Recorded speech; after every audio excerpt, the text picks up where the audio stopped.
Bonsoir, merci d'être avec nous sur La Première. À la une de l'actualité ce soir, une affaire qui va peut-être permettre de clarifier la situation. Peut-on ou non avoir des antennes Starlink au Fénois? Ces antennes qui permettent d'avoir Internet partout, en pleine mer comme en montagne. Un particulier lance le débat devant la justice. Des auxiliaires de vie au grand cœur recherchés jusqu'en Corse. Depuis 1 an et demi, des Polynésiennes sont recrutées pour aller travailler dans l'île de Beauté. Nous avons suivi leur formation juste avant le départ. Le Tavini appelle à manifester à l'occasion de la venue de Manuel Valls à Tahiti la semaine prochaine. Qu'attendre de la venue du ministre des Outre-mer? Nous poserons la question à notre invité Bruno Sandras, le président du Amuitahira'a. Faire gagner son district sur l'eau à Bora Bora, une centaine de rameurs ont participé ce matin aux célèbres courses de pirogue lagonaire du Heiva. Des courses en V1 et en V12, on sera sur place dans ce journal. Et puis de nouvelles médailles en aquathlon et en semi-marathon pour clore en beauté ces mini-jeux du Pacifique au Palau. La délégation tahitienne a écrasé la concurrence en remportant 142 médailles au total. Mais d'abord, c'est à minuit que va débuter la grève de la frappe si aucun accord n'est trouvé d'ici là. Air Tahiti se prépare et annonce déjà de possibles modifications de ses vols demain. La compagnie invite ses passagers à consulter la situation des vols en temps réel. Et il n'y a pas que les pompiers d'aéroport qui pourraient partir en grève dès cette nuit. De nombreux services et établissements du pays sont concernés, dont la Maison de la Culture. De nombreux bateaux de plaisance en ont un à bord et ne sont pas les seuls. Dans les zones reculées, avoir un récepteur Starlink permet d'avoir accès à Internet. À ce jour, l'utilisation de cette parabole est interdite au Fénois, mais il n'existe aucun texte qui empêche son importation et c'est sur ce point que la justice a été saisie. Jules Bourga, Ismaël Tahiata et Mirko Vanfo. Un vide ou un brouillard juridique. Appelez ça comme vous voulez, il n'empêche que derrière cette situation farfelue et pas très logique, il y a un vrai enjeu. Starlink est autorisé aux États-Unis, en France et dans de nombreux pays, mais pas en Polynésie. Par contre, rien n'interdit son importation. Alors quand un particulier a vu son antenne bloquée par la douane alors qu'il ne l'utilisait pas, il a saisi le tribunal. On peut leur dire à tous ces gens, mais vous êtes hypocrites, vous allez nécessairement utiliser ce service. Peut-être, mais en attendant, ça fait des années que la Polynésie française est au courant et qu'elle ne fait rien pour combler ce vide juridique. Donc, il existe un vide qui est exploité par des gens.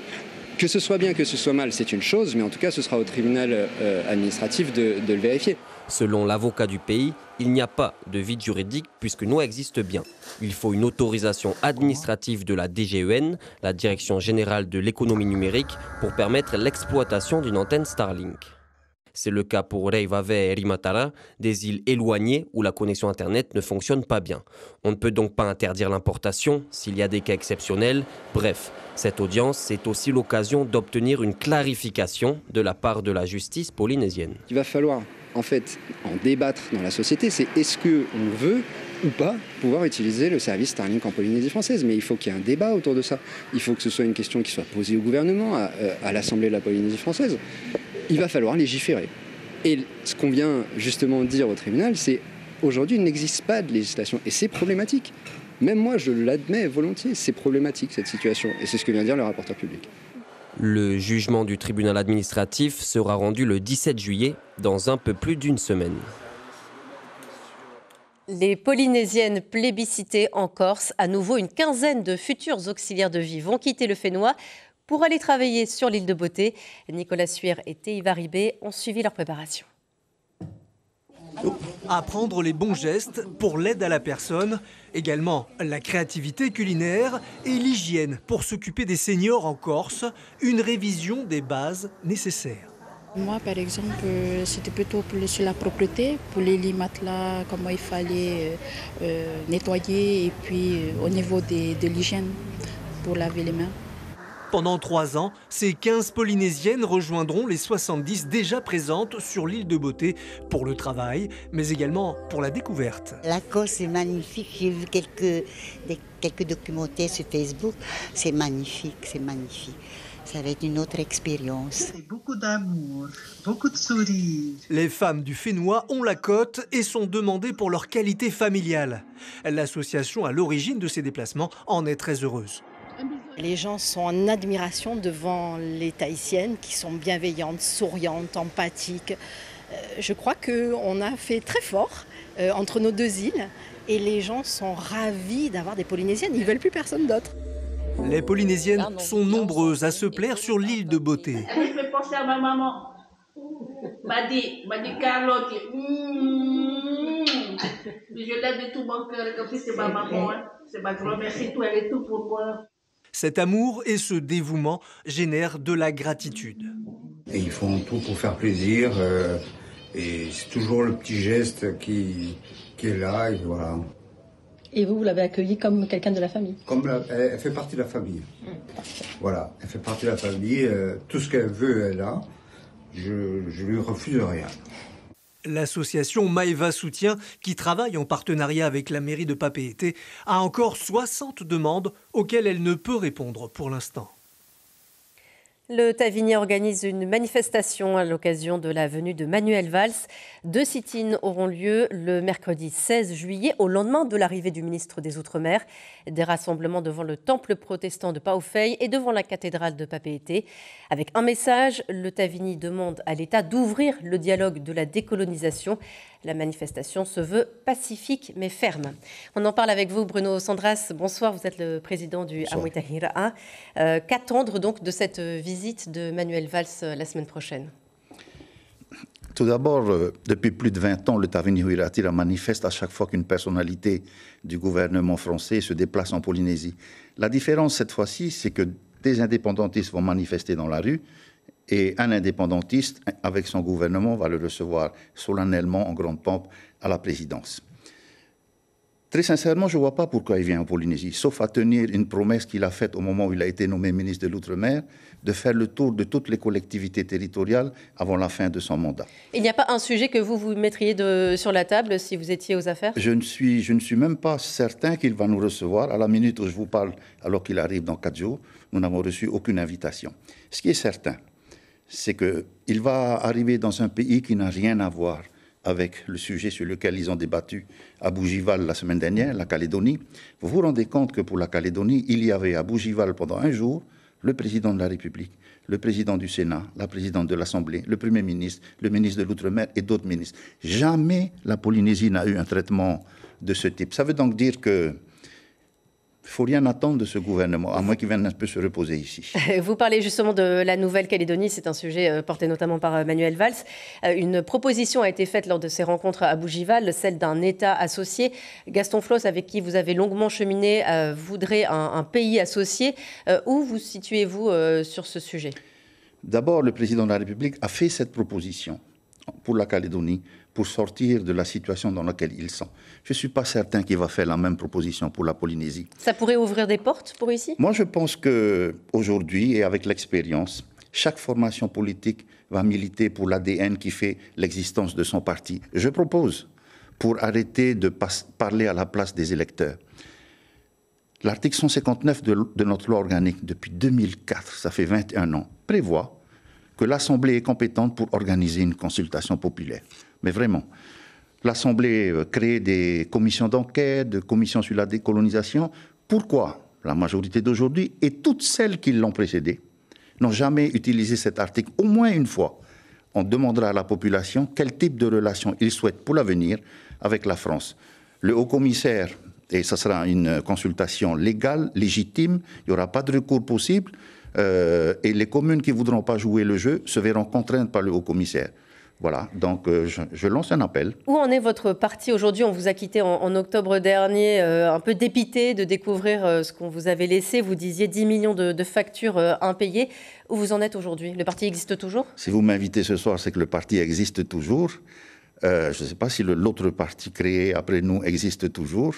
En tous les cas, je tourne dans les communes pour homologuer les fédérations. C'est la meilleure preuve que les racines commencent à se répandre dans le terrain. Et franchement, je pense que dans les années à venir, on entendra parler à nouveau du Amwitahiraa. Donc il n'y a plus de dettes?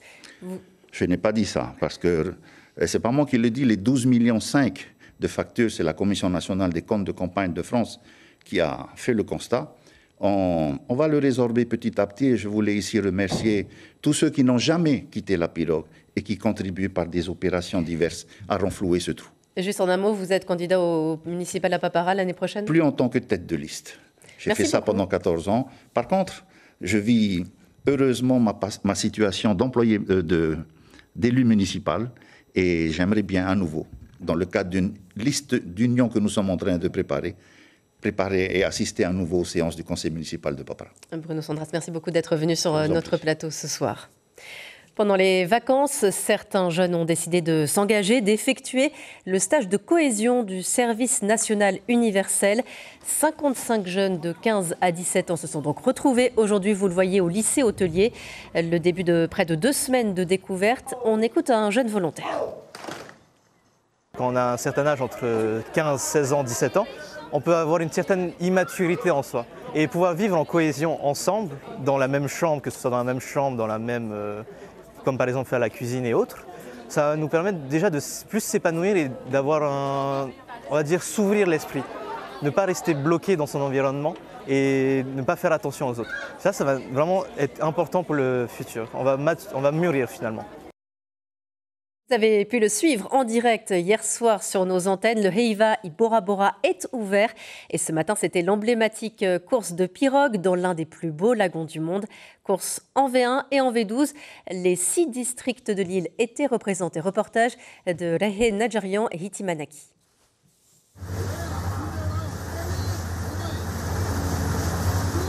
Une harmonie dans les mouvements qui fait toute la beauté de cette course.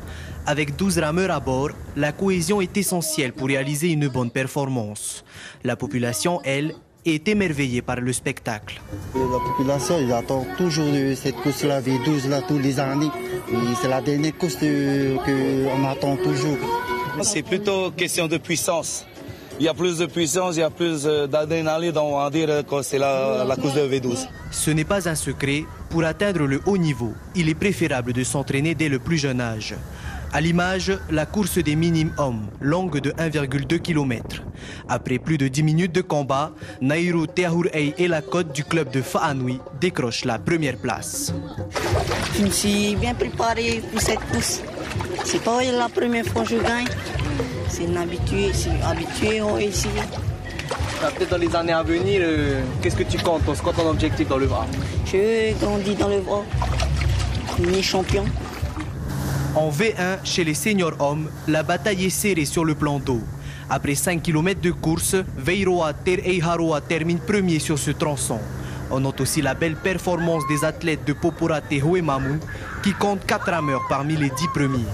Depuis le mois de janvier, on s'est préparé pour toutes les courses. Vodafone, RFO, Mani, et après le Heiva. Ça suit après, on s'est beaucoup préparé. Avec plus de 100 participants présents, la course d'aujourd'hui a prouvé, encore une fois, que Bora Bora vit au rythme des coups de rame. Et on retrouve tout de suite nos envoyés spéciaux sur place. Reihei, la première soirée de concours va bientôt débuter.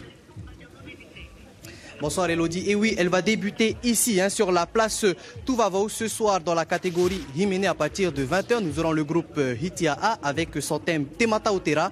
Et puis à 21h, nous aurons la catégorie danse avec le groupe Amanahune et son thème Teahora. Pour le moment, le public commence à arriver doucement, mais j'ai pu déjà rencontrer les premières personnes assises. À l'exemple de Maman Augustine. Maman Augustine, quelques mots. Pourquoi le Heiva de Bora Bora est si exceptionnel? C'est comme tous les années. C'est toujours comme ça. Quand je suis arrivée ici, chez Fenoua Bora Bora, je ne sais pas comment il faut dire. C'est magnifique le spectacle. Tous les juillet. C'est vraiment magnifique. Et oui, Maman Augustine, vous l'avez entendu, ici, avec le public, on est impatient de découvrir le spectacle de ce soir. Merci beaucoup et on va découvrir ça ensemble, puisque cette soirée de chant et de danse à Bora Bora est à suivre en direct sur nos antennes dès 20h, juste après le meilleur du Heiva et Tahiti. La fête au Palau pour la délégation tahitienne avec des résultats exceptionnels lors de ces mini-jeux du Pacifique. Et pour la toute dernière journée de compétition, les sportifs polynésiens sont allés décrocher 4 médailles supplémentaires. Le récit de nos envoyés spéciaux Maruki Duri, Mélissa Chong, David Chang et Miri Tumatariri. Elle part pour décrocher l'avant-dernière médaille d'or de Tahiti dans ces mini-jeux. Salomé de Barthez débute par 2,5 km de course à pied, puis enchaîne avec 1 km de natation, puis à nouveau 2,5 km de course à pied. C'est le principe de l'aquathlon. Salomé finit première largement en tête. Maëdy Sucé prend la 3e place. Chez les hommes, Noé Delbray-Guyot est médaille d'argent. Et par équipe, Tahiti finit en or. J'ai eu une ampoule à la fin de la course à pied hier. C'était déjà difficile de terminer hier, j'avais un peu le pied en sang. Mais voilà, on a mis des pansements qui auraient dû tenir dans l'eau. Ça n'a pas été le cas. J'avais un pansement de rechange dans l'air de transition, mais en fait, le pied humide, j'avais beau l'essuyer, ça ne collait pas. Donc je suis partie avec une belle ampoule sur la course à pied, j'ai serré les dents. Dernière épreuve d'athlétisme de ces mini-jeux, le semi-marathon. Départ à 4h30 du matin. Damien Trocnet vise le podium chez les hommes. Le parcours est particulier avec quelques pentes et en cumulé 180 mètres de dénivelé. Le champion de Polynésie reste dans le groupe de tête. Chez les femmes, elles étaient 3 à concourir. Louise Grogoja, Pauline Moreau et Sophie Bouchonnet.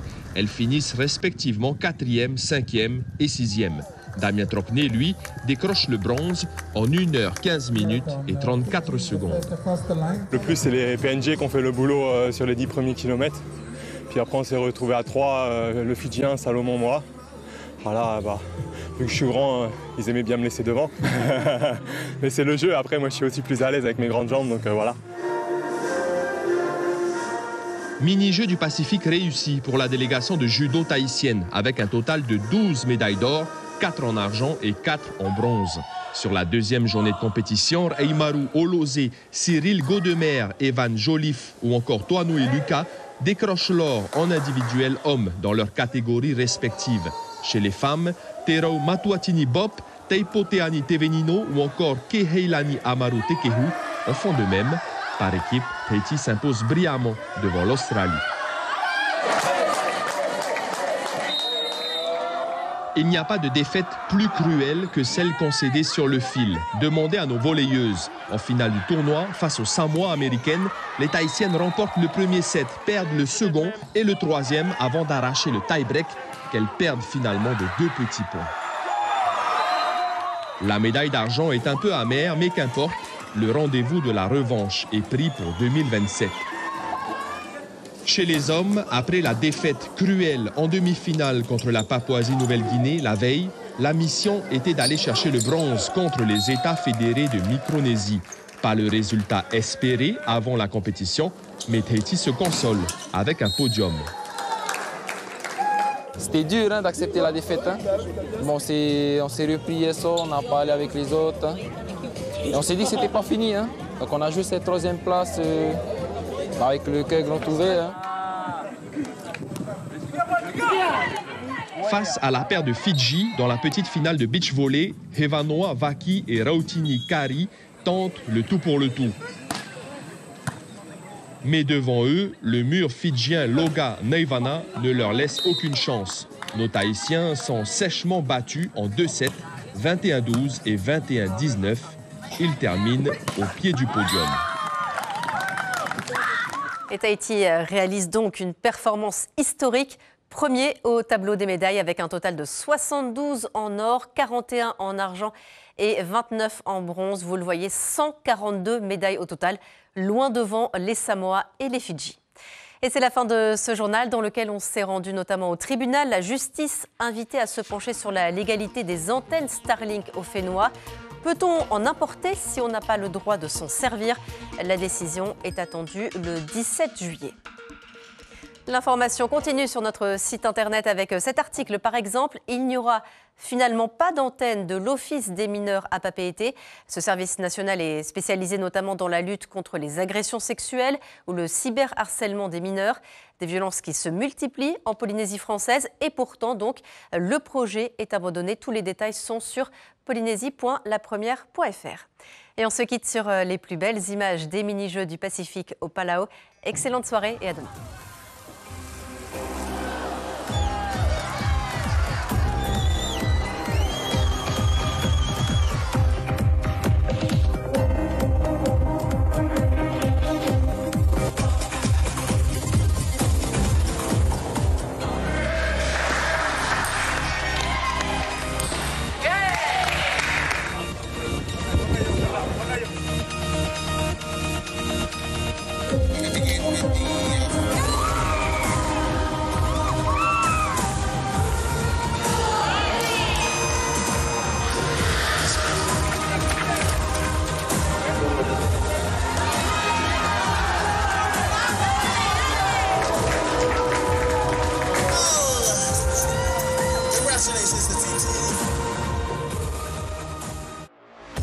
Retrouvez toute l'info sur WhatsApp en scannant notre QR code.